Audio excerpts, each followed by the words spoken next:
Welcome home to USA Global TV and Radio, a place where dreams take flight, with authentic storytelling, diverse perspectives and meaningful conversations, where global stories unite and bridges are built beyond all borders.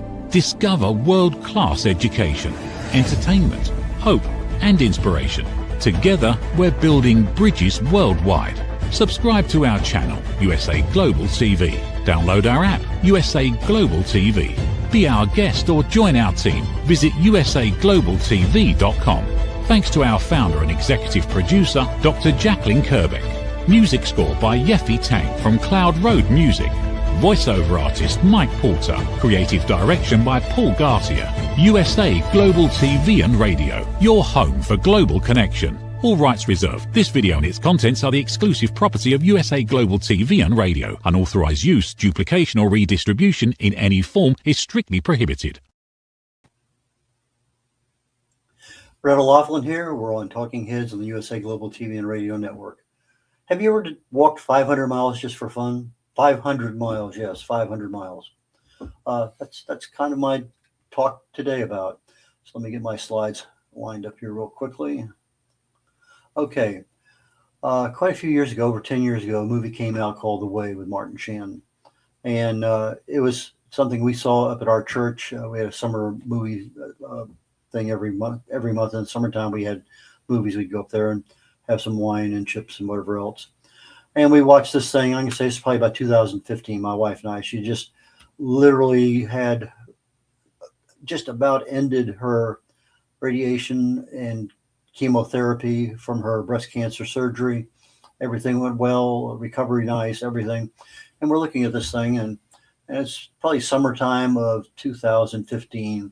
And we decided to go on our 8th honeymoon. We'd been married probably almost 50 years by that time. So it's 58 now, so probably about 48 years then, 47. And we decided to do the honeymoon tour. So we went down to Violet, Texas, where we got married, and went to Rockport, where we spent our first night at. Then we went up to San Antonio for Hemisphere. We were gone maybe 10 days. And in the process of doing that, my wife is not very accepting of hostels and that kind of we talked and talked and talked. And she finally says, I'll go if I can have a private room, private bath every night. I said, okay, we'll see what we can do. So we started looking at it. This is about a year before we actually went over to Spain. And for those who are not familiar with it, there's a place, there's the Spain, Portugal, and France. So let me pop up the next one. This up here in the upper right-hand corner is a place called Saint-Jean-Pied-de-Port, which is on the other side of the Pyrenees Mountains. It's a town in southwestern France where there's many, many, many different caminos. This particular one is a 500-mile camino that's called Camino Frances. And you start there in Saint-Jean, and you walk all the way to Santiago de Compostela. So we decided that, okay, if we can get a private room, private bath every night, we'll go.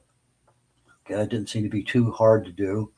Most of the hostels were, 4, 6, 8 euros a night.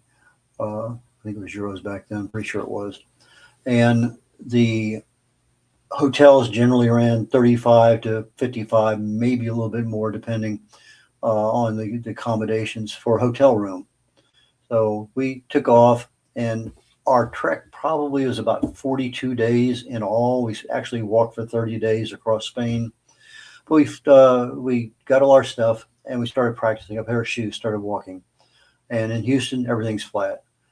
We didn't realize how much we needed some hills to practice on until we got to Spain, because it seemed like everything was uphill.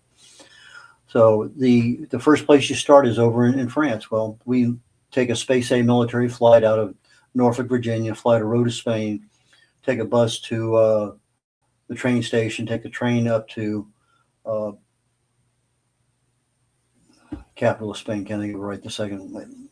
Anyway, and then we take a bus over to Pamplona, which is where we're going to get to start the next morning. We take a bus from Pamplona into Saint-Jean over the Pyrenees Mountains. We spend the night in Saint-Jean, and that begins our trek. But all of this thing was, we had socks, we had clothes, We know we can only probably at most in a backpack. My wife's weighed 15 pounds, my weight's 18 pounds.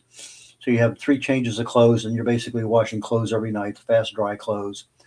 And you have 2 pairs of socks. You have an under sock and a regular one. And so she had a boot that covered her ankles. I didn't have that. I chose something a little bit more daring. But we just walked and walked and walked and walked. And then by the time that we actually got to Spain and we started seeing other people who didn't spend almost a year practicing, they were having all sorts of problems, blisters, toenail. A lot of people with toenails ripped off. You start going downhill on a mountain, and if your toes, that toe box at the tip end of your shoe, if that's not really fitted for you, I think one lady that we met, she lost 5 nails on her one foot, just because she didn't get fitted right. A lot of people, lots and lots and lots of leg issues as we wandered through this whole thing. But as me back up here, we watched the movie The Way, and that really captured our okay. That's what we want to do. So we started. We get over there. We had our poles, we had our backpacks, we had water containers, we had everything we think we needed. The one thing I didn't have that I had 5 of them sitting on the table when I left was flashlights. I had to buy a flashlight over there. So we started and we walked first 3 days to Pamplona, and this is a change in elevation. And the high part right here is a little over 5,000 feet, and so it's a lot of up and down, a lot of up and down. And this middle part here, that's a desert. That part there really doesn't change a whole much. It's called a meseta. So a lot of elevation changes. And of course, at the beginning, we had 2 choices. We could go up over the Pyrenees, right straight out of Saint-Jean, and it's about 15, 18 miles. You go up and over, or you take the low road. You get almost to your next destination, which is Roncesvalles, and then you go up. And that's where I almost gave up everything right then and there. That first day was, we had just absolute fun on that first literally few hours. Everything is going well, and nobody else is on our trail. You can't imagine why. Then we find out later on that a couple, 3 weeks prior to us walking that one, a British couple got lost for 10 days or something on that particular one, and they recommended highly that people don't take it. But we didn't know that at the time. But I think toward the end, we actually saw another hiker. When we got off of the Pyrenees Mountains, we ran into quite a few of them. But we get to Roncesvalles. I thought I had a reservation there. I didn't, couldn't find it. Turns out that I didn't have over there they have a valet service. You can take and either carry your backpack like you see us wearing right here, or for 6 or 8 euros, they will put it in the car, drive it to your next location, drop it off. Well, part of our problem was that we wanted to have the experience of being a real pilgrim on this thing, meaning that we didn't know how far we were going to walk. We didn't know where we were going to stop. It was just whatever happened, happened.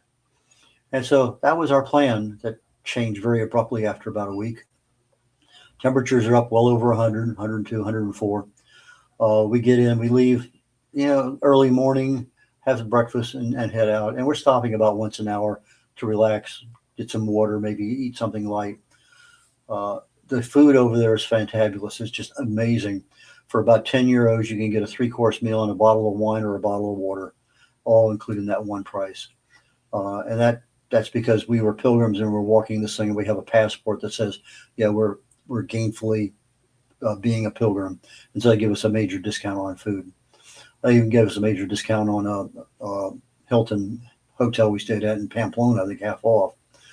But the thing is, we went in there knowing that we were in pretty good physical health, which we were. We both turned 70 on that particular pilgrimage. And we had no feet problems. The problem we had was we just couldn't climb mountains. And that was a lot of the issue there. So we had our walking sticks, and they became invaluable as you're doing everything. I would say if somebody's going to walk tomorrow, buy your walking stick over there. Don't worry about trying to get on the airlines and everything else. There's so many of them over there. It's a non-issue. But we get started there out of Valcarlis, just on the Spanish side of the fact you don't even see a border. It's like a line, very faint line on a highway. And then you walk across the border and you don't even know you're in Spain. But you can see the Pyrenees Mountains in the background, and we're looking at them. Okay, that looked pretty nice. And we kept going and going and going. The very first part, because it was more, let's say, civilized than the rest of everything we're doing, and you'll see what I mean by civilized, we actually walked on literally the side of the road. That was not common for most. I mean, yeah, we had a few places like that, but most of the time we were walking pretty much on pretty rough terrain. In fact, that was my only really one question I never got the answer to before going over there. What are the roads like you're walking on? Well, in a short sentences, they're basically old Roman roads from 2,000 years ago that have been left to themselves. So we're walking, but this is a pathway next to a small river, canal, whatever. And that little pathway there just barely wide enough for you with all the rocks. That was a very typical scene walking. If I had to pick any one of them, that would be a very typical thing. Here, there had to be a lot of trees because we're just starting our ascent into the Pyrenees Mountains. We have another 3,000 feet or something like that to go. But it seemed like, in fact, you may not even be able to tell, but that is actually a path. It's slightly off to the left, and it's barely 18 inches wide.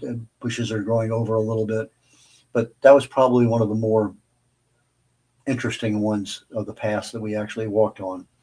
So we're walking, and we're going uphill, and we're going uphill, and we're going uphill. And it got to us. It really, after a while, there was no down. It was just all up. So we're continuing to walk, and basically it's a little path. It's whatever people have. And fresh air, sunshine when we had it. The first couple of days weren't too bad, but after that we had real bad. If you like 100-degree temperatures, I was a happy camper, but not many people were. So you keep walking, and the scenery changes a little bit. The width of the path changes a little bit. That's my wife ahead of me there. And so we're going on down the road. Okay, you can see the little walkway off to the left of the main highway. A lot of people will walk up on the highway because the road, in fact, when you're walking, I may or may not have my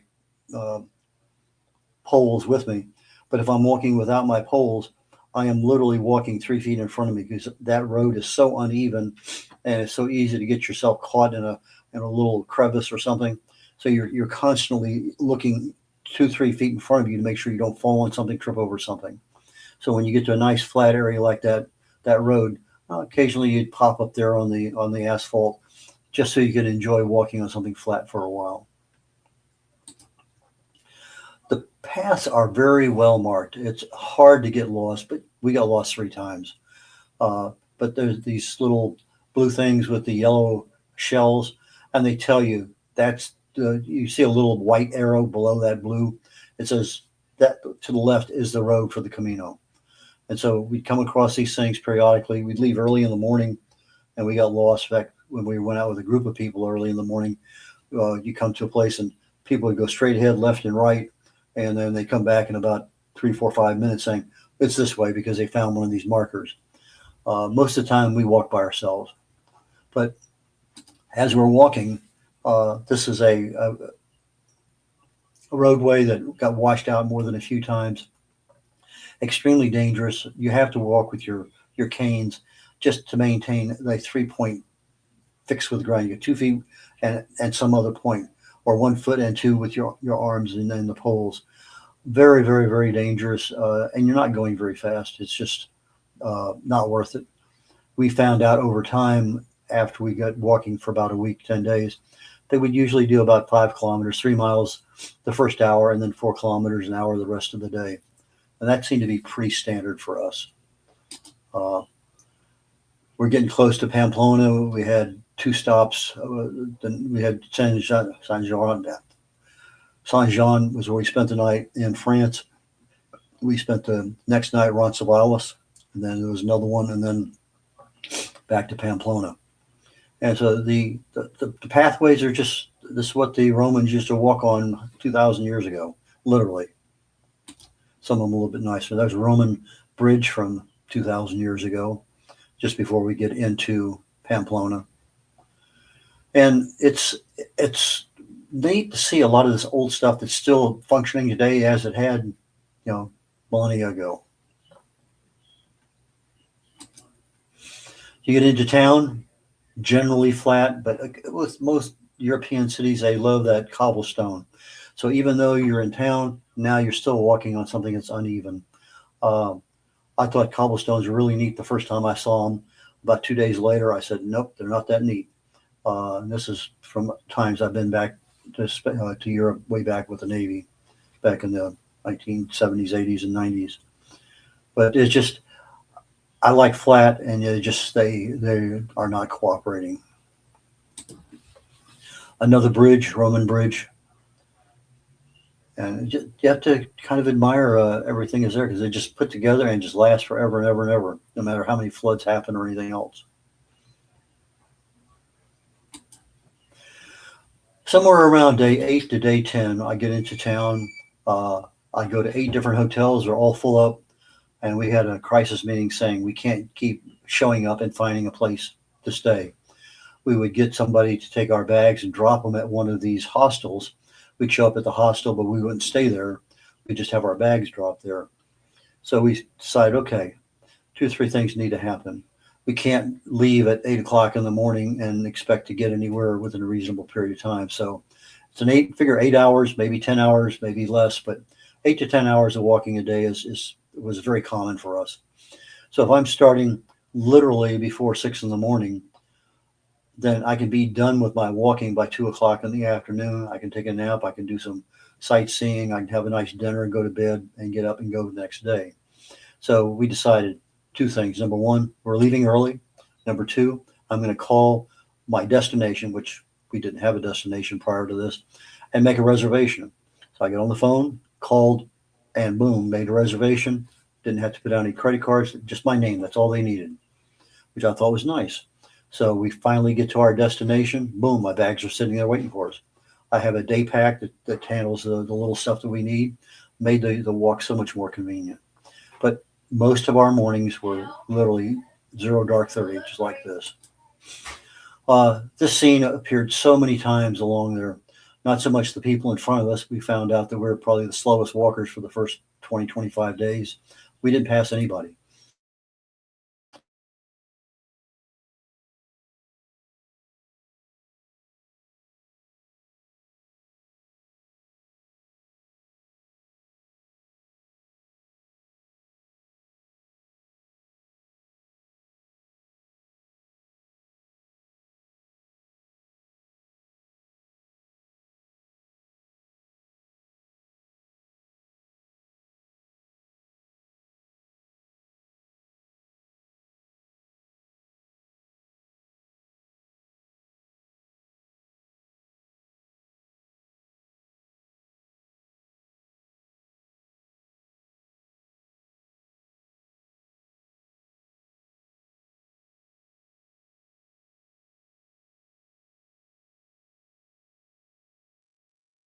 Hi, I'm so sorry, but we've lost your sound. You're on mute.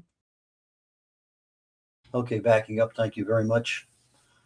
And the towns all look pretty much the same. You're coming in at them, and we're walking with people or without people. Most of the time that we walked, we never passed anybody. I think our first person we passed was about day 25. But the people were very friendly, and we would never ask what you do. We'd ask, is this your first Camino? And then that kind of started things out. Where are you from? And we never asked anything, rarely asked a name, rarely asked what you did. It was, is this your first Camino? Where are you from? Again, this is our typical one right here. We're getting ready to get into the Meseta, the desert. It's about 150 miles long. So you spend 8-10 days walking across that desert. The roads here, again, old Roman roads. They've just been paved over a little bit with caliche or whatever they may happen to have for dirt. My wife's there ahead of me. I have probably 3,500 pictures of her backside. Another morning, leaving early. This was the one place we stopped that actually had in the hotel a washing machine in the room. really neat. Other than that, we never saw another one of those the whole rest of the trip. Again, a little bit wider road, a lot of people walking. Again, very flat, no trees. Temperatures, mid 90s to low hundreds most of the time in the afternoons. Again, now this is a little bit nicer. You're walking into another town. You have the road going into town, so we're walking on the road. But in some places, there is actually a little non-paved area off to the side of the road that some people walk on. And we were so grateful because we had no feet problems, no leg problems, no ankle problems, nothing. But we ran into so many people with issues, knees, ankles, toenails, amazing variety of ailments. Every so often you come across these people that would sit out there and they would have barbecue, or they would have Cokes, or they would have some kind of food, and you stop and chat for a moment or two. Most of them spoke a little English. You get something to eat or take with you, and it was just kind of a nice respite. You got a little umbrella there to get out of the sunlight. Again, now we're walking uphill. This is kind of a hill that the road you can see almost back there on the back, but the road goes straight, but you have to go, the Camino goes up over this hill, and you can look down and see the road where the cars are going. But that was a fairly healthy walk up that particular hill. Okay, now we're in Logroño, and we stopped for lunch, and we decide, okay, we're going to stay there for dinner. We found a really nice place. And the one place that we stopped, we actually stayed 2 nights in a non-hotel area. One, when my wife's backpack broke and we couldn't get it fixed, and it was getting toward dark. So we stopped at a hostel, and my wife shared a room with 8 other guys, and that was our room for the night. A lot of interesting things there that if I had more time, I'd go into a real good story about that. But the second place we stayed in a hostel was here in Logroño. And in Logroño, they had a section for all men's, toiletries, showers and everything, and women's separate. Then we had our own private room together. So it was a hostel, but it wasn't the same kind of hostel we stayed at before. But I think in Roncesvalles, they had a monastery that had 400 beds. So you walk into some part of the monastery, and there might be 100 beds in there, and that's where people would stay. This is probably the best picture I ever took on the entire 3,000 pictures I took on the trip. I walked out of the hotel in Logroño in the morning. I took a picture. It was like, my goodness, amazing, just absolutely amazing. It disappeared about 3-4 minutes later. It was not the same. Again, we're walking along the side of the road. Now we're getting ready to leave the road, heading into another town. You can see it there in the upper right-hand portion of the photograph. Another early morning departure. Most of the time when we left, it was just the 2 of us. Occasionally, somebody would catch up with us and walk on by, but it was rare that we actually had more than 2 people with us at any point in time in the early morning hours. Most people just walk so much faster than we did. Again, that tree that you see there to the left, that was a godsend because it had shade, and most of the rest of that thing out there was another probably 2-3 miles before we found another tree. But you get a tree and you just kind of relax, drink some water, take it easy, sit down if you can. Some places you can, some places you can't, just depending on what the nature of the terrain is.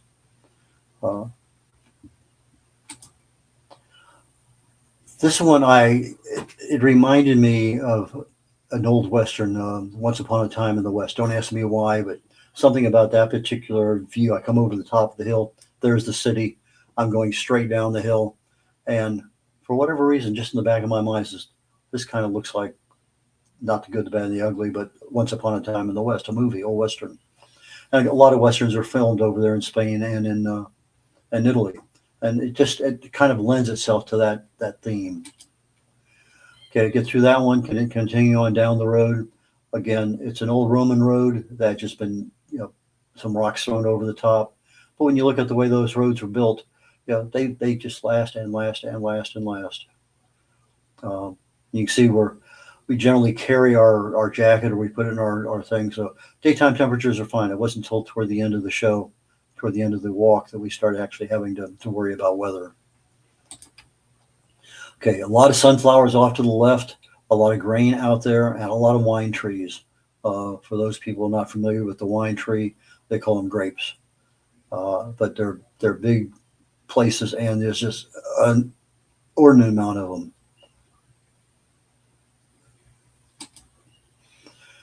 Again, we're in the Meseta, very little shade trees, nice and relatively flat, not totally flat, but relatively flat. Continuing on,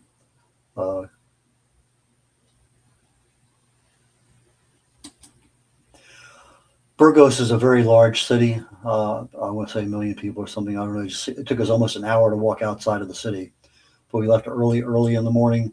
About halfway to outside of the city, we came across this large church school area. And of course, we're literally the only ones out there this time of morning. A little bit later on, again, another Wild West scene. Kind of imagine being on a stagecoach heading down this road. But there, off in the distance, you can see some houses, some white houses. Another city. This is so common where you maybe 10, 15 kilometers in between everything. Here's another city. Here's another city. Here's another. So we figured out that you get started, and about every other hour, every 2 hours, something like that, every 3 hours, you can stop and get something to eat, get something to drink, relax, go to the bathroom. That was a big deal, finding bathrooms that worked. This was, nobody lived in whatever building this used to be once upon a time. I just thought it was interesting. It was very large, very archaic, but I guess 100 years ago or something people did, but not anymore. This is probably one of my more interesting ones, because if you look way back in the back at the base of that other hill, there's a town that we stayed in. We left and we walked almost literally straight up this mountain. If you look at a map of the area, these roads that these Romans used to walk on literally go up and over the mountains, but all the highways around them, they go around the mountains. So we're walking, and it's a very steep hill. I mean, it's a very steep climb. And you walk a little bit, you take a break. You walk a little bit, you take a break. You walk a little, reminding me of the first day when you couldn't get very far at all without having to take a break. So we get there to the top, and they're saying, morning, 18 degrees down bubble on this particular one. And you really and truly have to use your poles, because it's, again, you have a lot of uneven, holy terrain that you're walking on, plus trying to keep at least 3 points in contact with the ground at any time. But 18 degrees down is a very, very big drop. Another bridge. We actually took, I think we got something and ate in the park, then went over here and looked at the river and everything. That was a nice place we stayed at. Back again out in the desert. And you see people using, a lot of times people used them, a lot of times they didn't. I used mine at one point in time as windshield wipers. I would sit there and go like this because the bugs were just fierce. And so I'm using them as a windshield wiper. So if I say two pieces of advice, buy your poles over in Spain and buy something with a mosquito netting. They weren't mosquitoes, but they were gnats and other things. And they were just constantly hitting your face. So I didn't have that. I wish I had. But that, if I ever walk this again, that's definitely something I would have. Or if I know somebody's walking, I tell them, make sure you get that, because those bugs just really get to be a fierce beast. Major water crossing is canal. We had to walk quite a ways down to get to what place you cross over it. But then all of a sudden things got cooler. It's like that one little water stretch there changed the temperature. It's amazing what had happened.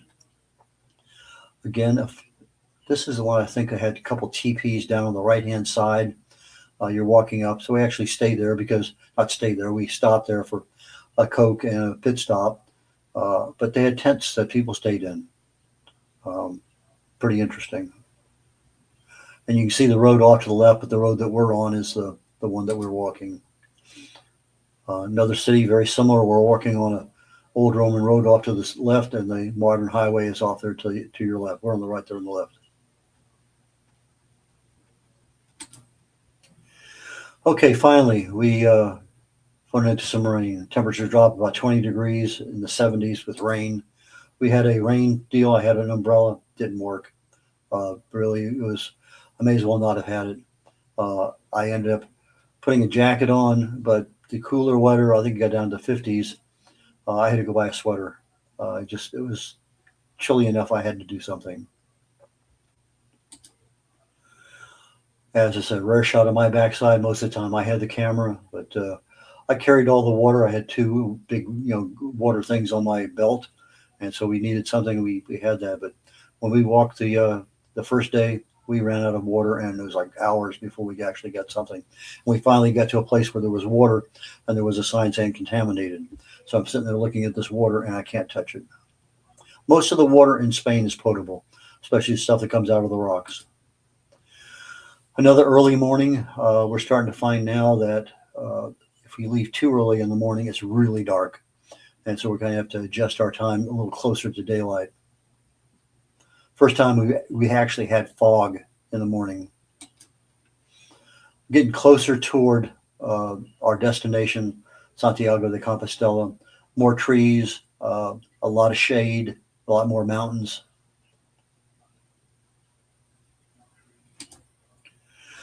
This was I don't want to say embankment. My wife started out trying to walk it with her poles. She finally had to sit down on her butt and butt to butt on one thing to the next because it was just almost impossible for her to go down. I made it without too much difficulty with two poles and a lot of straining, but for her to go down there, she finally, after about 10 or 15 feet, said no, she's going to sit down and just kind of butt walk herself down the side. It was pretty steep. Another early morning departure.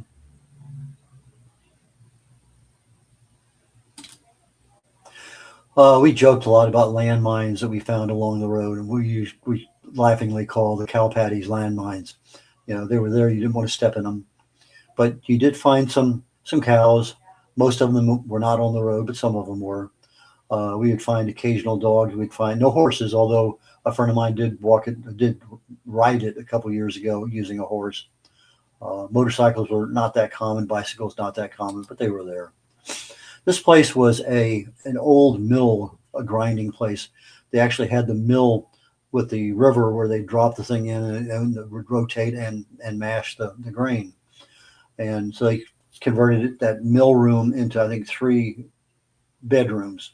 And so we're 100 yards or more from the main house, but there was 3 rooms out here in the mill.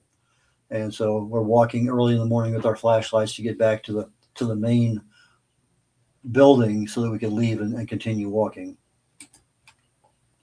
There's a couple dogs up there, and yeah, they left their landmines there too. Just had to be careful.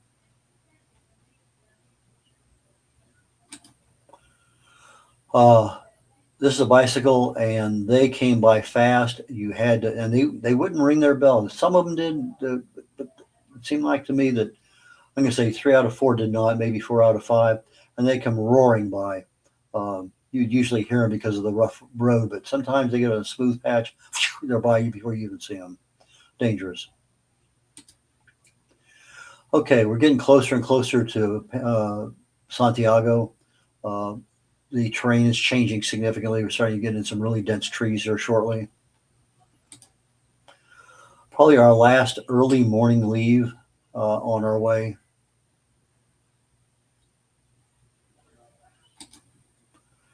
You can actually hear airplanes. You can't see them, but you can hear them. So we know we're getting close to the airport there at Santiago. You can see the trees. Lots of, you get in the middle of all that. It's very quiet, very peaceful. You get a little breeze. It's very enlightening. And there we get to the end. Literally, we are in the city limits of Santiago de Compostela. And somebody took our picture. We were very grateful. Everything, we're in groups of 10, 20, 30 walking at one time because everybody has finally caught up. and you may have a group of 8 or 10 people that's one party, and they catch up with another group of 5 or 10. And so you have these large groups that are walking in. So we get into town and we decide, okay, we're not going to go all the way in. We're going to stop and eat something. And so we have a nice meal, get back up, head back out again. Finally get down here almost to the very end, and now you're literally right almost on top of the cathedral, which marks the end of this particular 500-mile journey. And there behind us in construction is the Cathedral of Santiago de Compostela. My wife and I, 500 miles, 30 days. And yeah, we didn't walk every single day. I think it was 3 days. We took local bus transportation in Spain is amazing. We'd left Santiago and got a ride back down to Rota. The bus system there is, I think, far superior to the United States. But anyway, that was our deal. We finished everything. We spent another 3 days in the area, went out, did some sightseeing, took a bus back down to Rota, Spain, caught an airplane 2 days later, Navy plane back to Norfolk, Virginia. No, I think we went to Columbia, South Carolina. And then we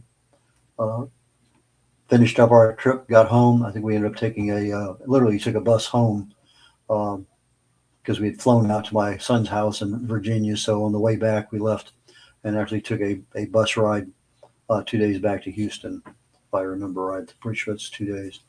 But we enjoyed it. We had a great time. Food was fantastic. Lots and lots of people we met. Just an amazing, amazing trip. Most people will walk the last 100 kilometers of it and get credit for walking the 800 kilometers. But the 500 miles is 800 kilometers, and that's what we did.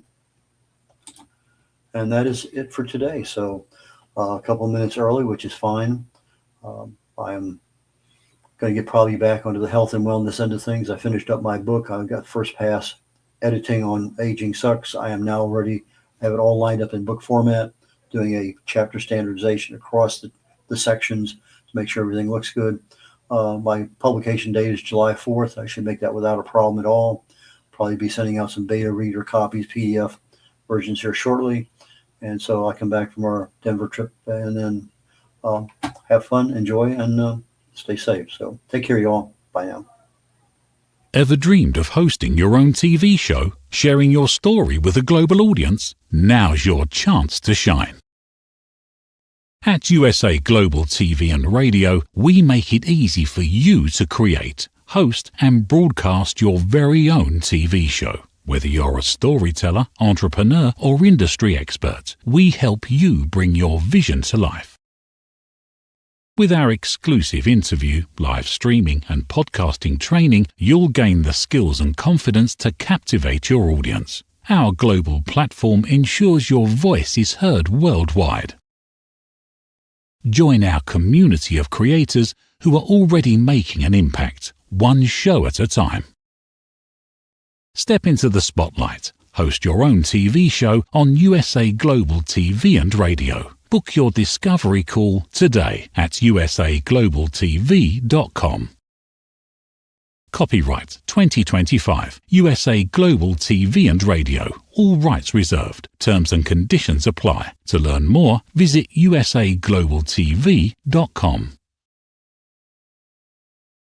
How much of your value have you been giving away? Saying yes when the answer should have been no? Lowering your price to secure the opportunity? Giving more while receiving less? Over time, it adds up. Until one moment brings clarity, you've been giving away your value. This is not about working harder. This is not about doing more. It's about boundaries. It's about pricing. It's about respect. From Dr. Jacqueline Kerbeck comes a direct and necessary message. Stop over-delivering. Stop underpricing your expertise. Stop negotiating against yourself. Because when you recognize your value, everything changes. Stop giving away your value. Boundaries, pricing, and the business of respect. Available now wherever fine books are sold and on Amazon. A film by USA Global TV and Radio. Executive producer Dr. Jacqueline Kerbeck. Videographer and cinematic production Paul Garcia. Voiceover by Ed Wargas. Stop giving it away. Start owning it. Hey you, Psst. Yes, you, watching this right now.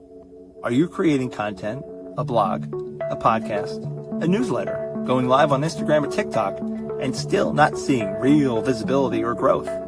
Here's why. Anyone can post, anyone can go live, but not everyone is positioned to be taken seriously. Right now, people are going to YouTube to search for experts, for answers, for credibility. So while you're putting in the work, someone else is being seen as the authority. Not because they know more, because they're positioned better. Now imagine this. Your own professionally produced TV show, marketed, distributed, optimized with SEO so people can actually find you. Not just seen, but searchable, discoverable, positioned. You're trained, you're coached, you're guided. No experience necessary, but you do have to be coachable, because this is about stepping into a higher level. This isn't about doing more, it's about doing it right. We've already built the platform, 2 YouTube channels, a global audience, a Silver Creator Award. So the question is, how much longer are you going to rely on temporary visibility when you could be building real authority? If you're ready to be seen differently, go to usaglobaltv.com and apply to host your own show. This is for individuals who are serious about investing in their visibility, their credibility, and their growth. If that's you, we're ready. USA Global TV and Radio, where your voice becomes your platform. Executive producer, Dr. Jacqueline Kerbeck. Videographer, Paul Garcia. Voiceover, Ed Vargas. All rights reserved. This production is the exclusive property of the USA Global TV and Radio and may not be reproduced, distributed, or used without written permission. Thank you, viewers and listeners of USA Global TV and Radio, for joining us today. We're honoured to have your time and attention as part of our global community.